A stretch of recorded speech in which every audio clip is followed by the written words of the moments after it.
So ayun nga mga kordabyo, dahil mainit ang panahon ngayon, mag-order tayo ng pang-malamig sa malamig. So ayan, nag-order ako ng halo-halo na mayroon durian sa taas. Ayan. So ito yung tinatawag nilang ice kacang. O sige, explain ko sa inyo mamaya. Tapos nag-order din ako ng carrot cake. Hindi yung carrot cake na dessert ha. Iyan yung isa sa mga dish dito sa Singapore.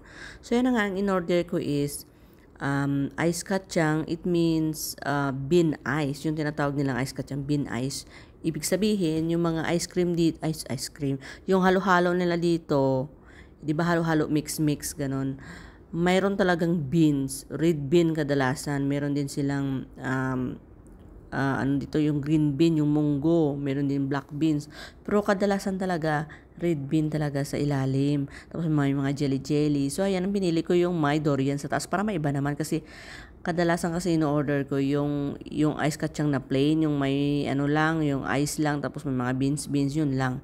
So, nung una, yung pagtikim ko sa durian, nung una-unang tikim dito ng durian, parang nababahuan ako. Pero nung kainin mo pala siya, masarap naman talaga siya. Lalo na pag maparami yung kain mo. Pero sabi nila, pangit daw, hindi daw advisable kumain ng marami. So, ayan na nga. Siyempre, pag magdighay ka, may aftertaste talaga. Maamoy mo talaga yung hininga mo. So, ayan. So far, okay naman siya. Gusto ko naman siya yung durian. So, ayan na nga. Tapos, mga jelly-jelly yung halo-halo ko. Yun nga lang, walang ice cream. Yung ice cream nila, yung durian nga.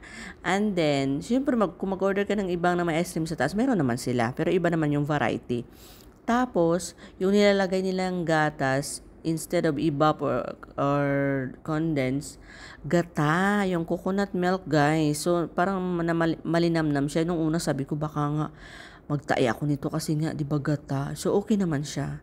Tapos, ayan na nga, paubos na. At napakasarap guys. Hindi siya masyadong matamis. So, ayan.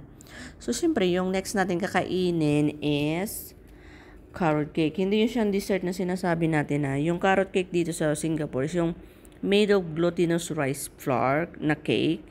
Tapos, na made by radish or yam cake. Tapos, cut siya sa cubes ba.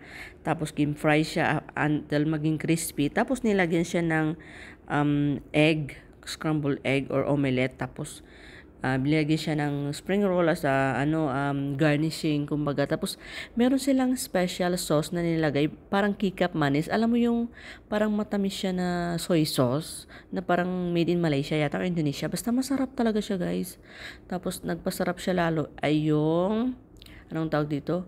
Nagpasarap siya lalo yung itlog. So ayan na nga, ubos na diba? So try nyo guys pag pumunta kayo dito. Bye!